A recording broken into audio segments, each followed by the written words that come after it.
అందరికీ నమస్తే అండి. ఇప్పుడు మన వీడియో అంటే మన ఆశ్రమంలో ఆర్థికంగా బాగుండే వాళ్ళు రూముల్లో ఉన్నారు కదండి. ఆ రూముల్లో 15వ నంబర్ రూమ్ అయితే ఈరోజు హోమ్ టూర్ చేయబోతున్నానండి. ఆ రూమ్ అయితే లలితమ్మ గారిది. ఇదైతే రూమ్ ఈ విధంగా ఉంటుందండి. ఇదిగోండి రూమ్ మొత్తం చూస్తే ఈ విధంగా ఉంటుంది. ఈ రూమ్ లో ఏ వస్తువు ఏ రకంగా అమర్చుకున్నారు అనేదే మన హోమ్ టూర్ అనమాట. మన ఆశ్రమంలో ఈ రకంగా సింగిల్ రూమ్లు ఉన్నాయి, అదే విధంగా డబుల్ రూమ్ ఉండే ఇల్లు కూడా ఉందన్నమాట. అమ్మోళ్ళ ఇల్లు హోమ్ టూర్ చేద్దాం. లలితమ్మ వాళ్ళ ఇల్లు. నా చీర అయితే ఇది 6 సంవత్సరాల చీర అనమాట. మా మనవడు మనవరాలు నామకరణాన్ని తీసుకొని చీర. కాకపోతే ఈ చీర సరిపోదు, జానాబి చీర ఉంటుంది ఇట్లా ఇట్లా. కాబట్టి 1350 రూపాయలు ఈ చీర. కాకపోతే షింక్ అయిపోయింది అనుకుంటా ఈ వర్క్కి, దానికి కాటన్ ఇట్లా వేసింటారు. ఇట్లా లేదు ఇట్లా లేదు. Room number 15. స్వాగతం సుస్వాగతం.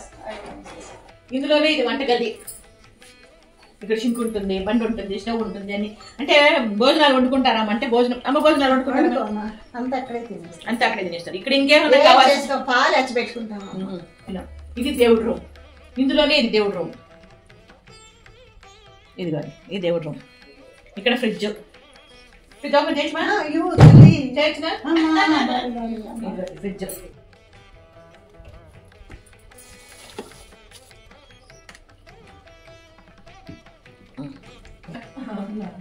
ఇది లలితమ్మ గారి ఫోటోలు. ఇదిగోండి, అప్పట్లో ఈ విధంగా ఉండేవాళ్ళు. ఇప్పుడు కూడా అందంగా ఉన్నారు, అప్పుడు కూడా అందంగా ఉన్నారు. అంటే వయసులో ఉన్నప్పుడు ఫోటోలు. ఇందులో చూడండి, హీరోయిన్ లాగా ఉంటారు, పాతకాలం హీరోయిన్ లాగా ఉంటారు కదా. అవునా కదా, మీరు చెప్పండి.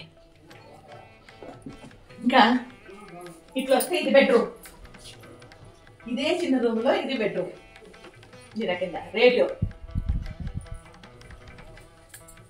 టీవీ. మా టీవీ ఇంకొంచెం హైట్ పెట్టుకోవాలమ్మా. ఇది బాత్రూమ్. ఇది బాత్రూమ్, అటాచ్డ్ బాత్రూమ్. మేము అటుగా అంటాం ఆ పక్క. ఇది బీరువా. బీరువా మీద కూడా ఏమో పెట్టారు. ఓ బీరువా తీయాలనా? బీరువా తీయాలంటే ఫ్రెండ్స్, ఇది బీరువా. బీరువాలో లలితమ్మ గారి బట్టలు చాలా బాగా పెట్టుకున్నారు కదా.